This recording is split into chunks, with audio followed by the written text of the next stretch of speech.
Part 1. The day the sun disappeared. In the year 536, history records a chilling name, the worst year to be alive in human history. This is not a tale of fantasy or ancient legend. This is a real event, confirmed by science and human memory, over 1500 years ago. It all began with a strange change in the sky. At the start of 536, across Europe, the Middle East, and Asia, people noticed the sun had changed. The usual brilliant golden color was gone. Instead, a dreadful, bluish-gray haze rose from the horizon. The day was bright, but there were no shadows. Those working outdoors noticed sadly that their footsteps no longer cast an image. The Byzantine historian Procopius wrote, "The sun gave forth its light without brightness, like the moon, during the whole year." In China, historians documented consecutive years of crop failure. Regions like Sichuan and Chang'an experienced devastating famines and floods.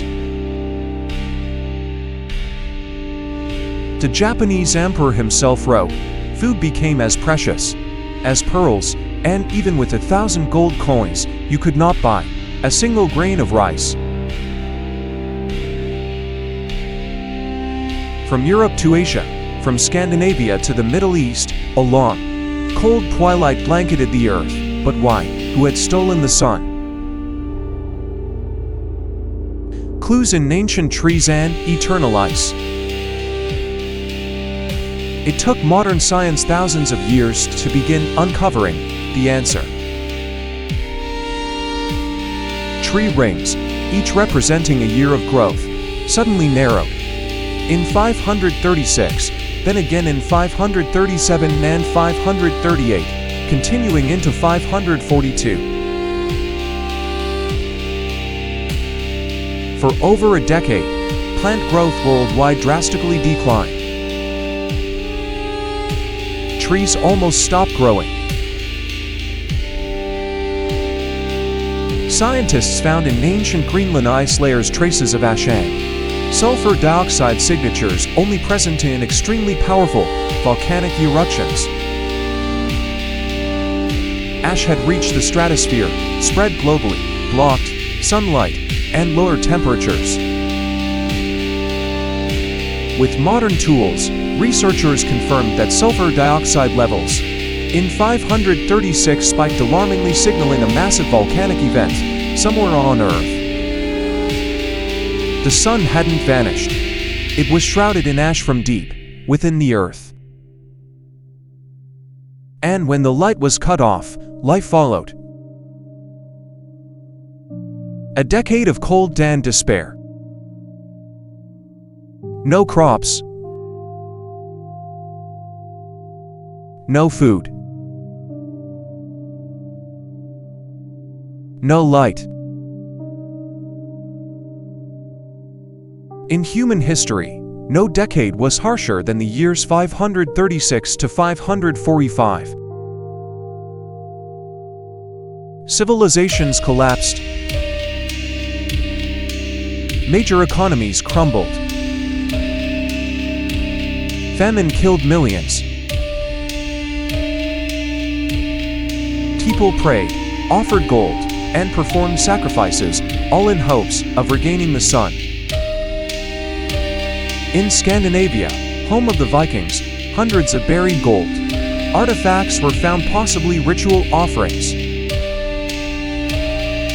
Not because of war, but out of fear the sun would never return.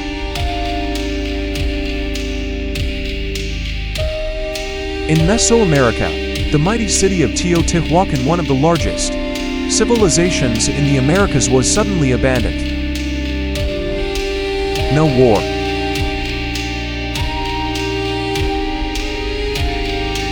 No invasion. Just disappearance into darkness. Darkness spreads disease. A few years later, a horrific pandemic swept across Europe and Asia, the Justinian Plague 541 to 542. It killed up to 50 million people, about half the world's population, at that time.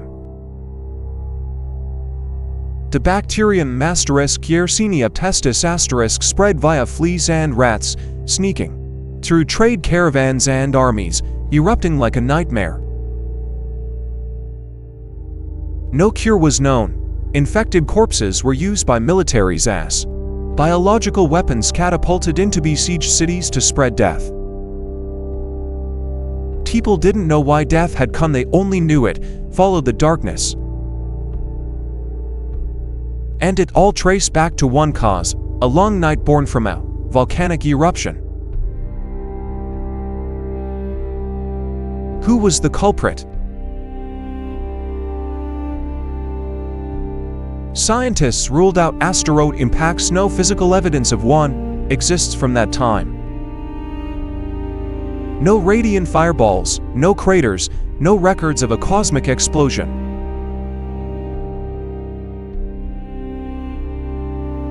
Only one explanation remained, not ordinary ones. Supervolcanoes. Krakatoa, the legend from Indonesia.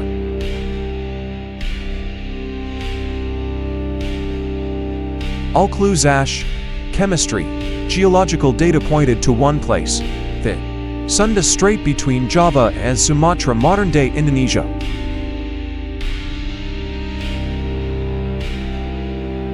There stands a volcano infamous for one of the most catastrophic modern eruptions, Krakatoa.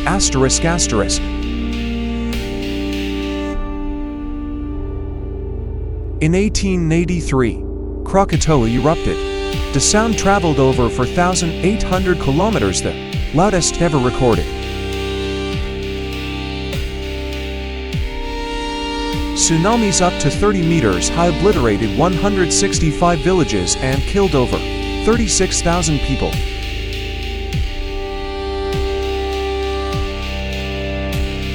Ash entered the atmosphere and spread worldwide.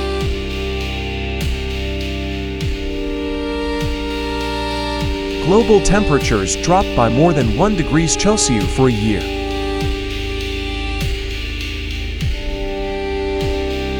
But geologists believe Krakatoa erupted before that, around 535 or 536, with even greater force. An unhealed wound of Earth.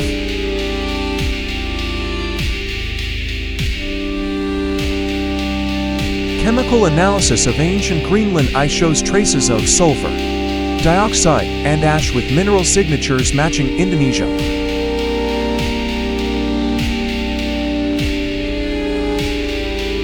Simultaneously, tree ring data in North America and Europe reflected identical patterns of decline.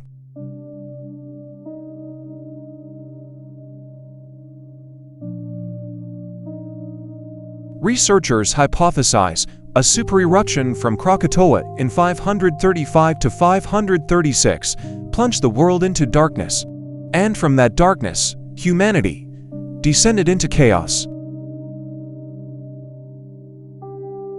But was Krakatoa alone?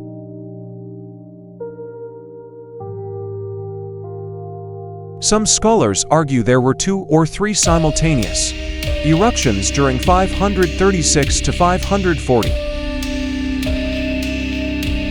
The volcano Ilopango in El Salvador may have erupted in the 6th century.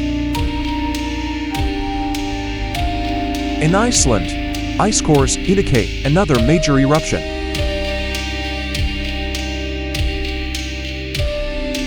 Was Earth retaliating from within its own depths?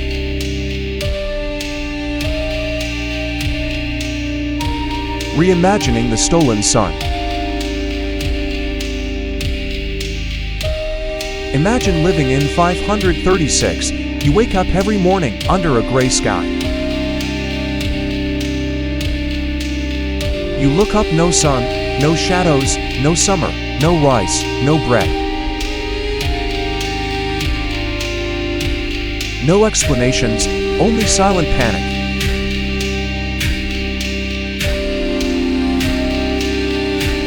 You pray, offer gold, sacrifice. But the sun does not return. This wasn't just a natural disaster. It was an existential crisis when humanity lost the most basic belief that the sun would rise again. Could it happen again?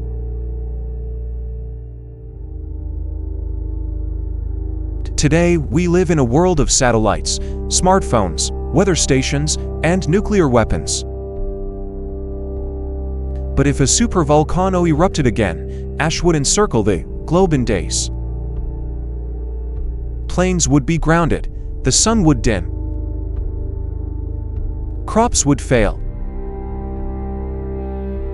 The global economy would collapse. We could be the next victims of a volcanic winter. When the light disappears, the greatest question is not, what happened? Part 2. The long night of plague and collapse. The prolonged darkness not only exhausted the harvests, but also shook the very structure of the world. When the light disappeared, not only did plants wither, but human faith began to crumble.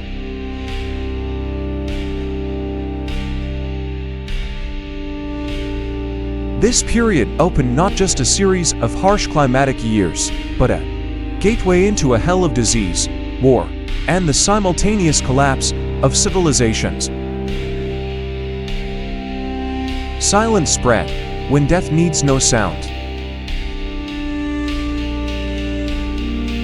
In the year 541, just 5 years after the unusual cold, death knocked on the doors across Eurasia in the form of a plague never before known.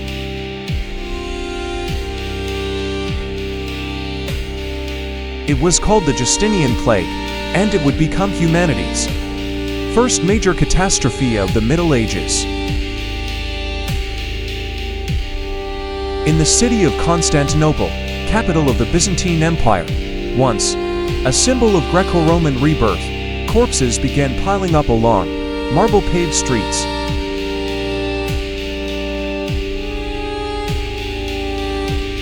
A healthy man in the morning could fall dead by dusk.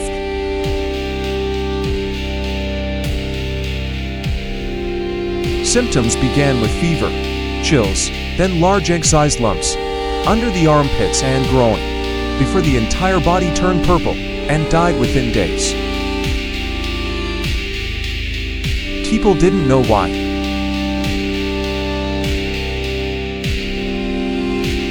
Didn't know where the disease came from. Only that the darkness had come before it.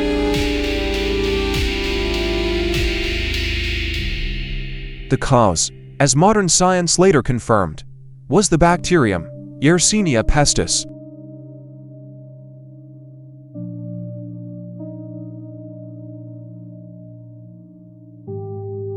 A rod-shaped bacterium spread by fleas parasitizing black rats. In the darkness, with crops dead, people crammed into filthy cities.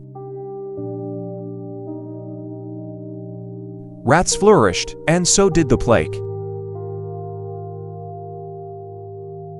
Death made no nose.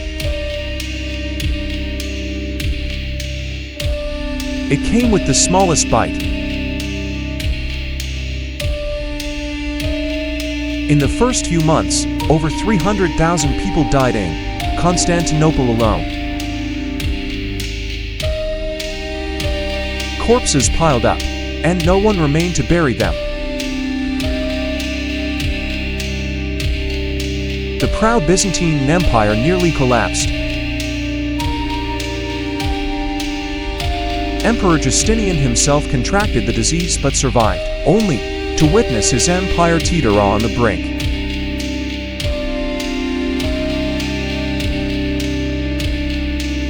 From Asia to Europe, the roads of death. The disease spread rapidly along trade routes, from India to the Middle East, from China to Rome, and down into North Africa. Wherever there were people, there was plague. Wherever there were camels and merchant ships, death was waiting. Some cities lost up to 60% of their population in just a few months. Rural populations starved because no one remained to plow the fields. Armies disbanded as soldiers died before reaching the battlefield. Religion surged, a desperate attempt to find meaning in the catastrophe. And here, the seeds of new empires, new ideas, and new world orders began to grow from the ashes. When war smelled like disease, the plague did not only kill, it was used.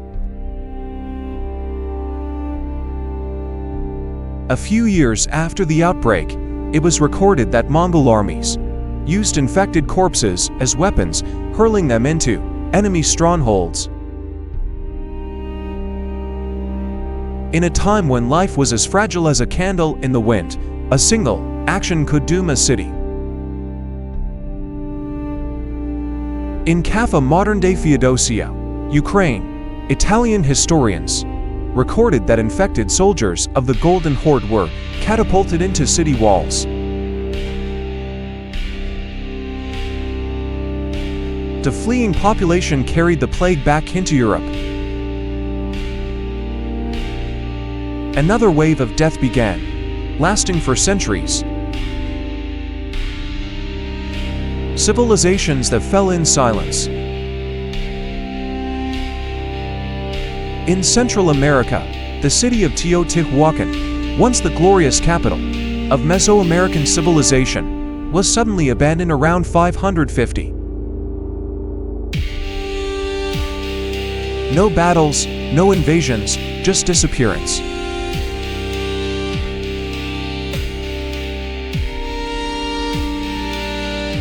Then the MCC Han.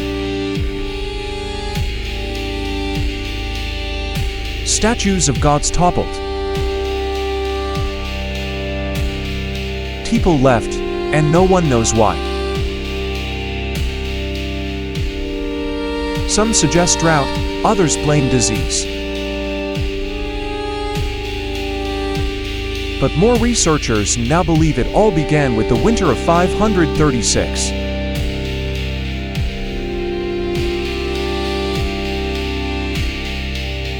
What was left, not just the dead.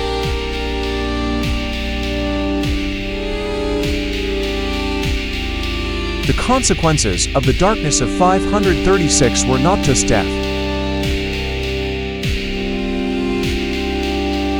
They changed people.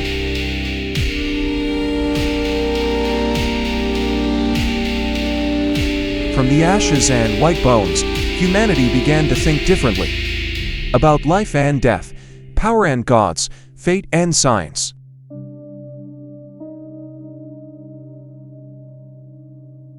In ancient manuscripts, myths of apocalypse, like Fimbulwinter and Ragnarok in Norse culture, were born from collective memories of a world without sun.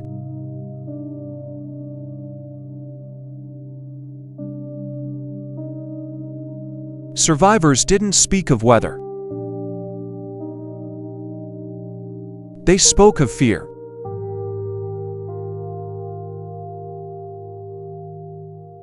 Of endless nights. of unmelting cold, and of one final hope, that the sun would return. Resurrection and legacy. Gradually, the darkness lifted. Around 545, the sun truly returned. Trees began to grow again. Crops slowly recovered. But the world was no longer the same. Populations had plummeted. Social systems had collapsed. New religions, like Islam and Buddhism, spread rapidly in the following centuries.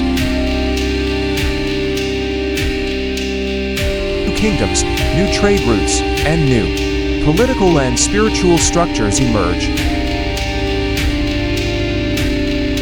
The old world died in 536. And a new one was born from within that very night. A warning from the Earth. We know about Krakatoa, Ilopango, and other supervolcanoes. We have monitoring technology, satellites, and science. But we cannot stop the Earth when it chooses to awaken. If an eruption like 536 happened today, cities would lose power. Planes couldn't fly, food would run short, and the global supply chain would collapse within weeks.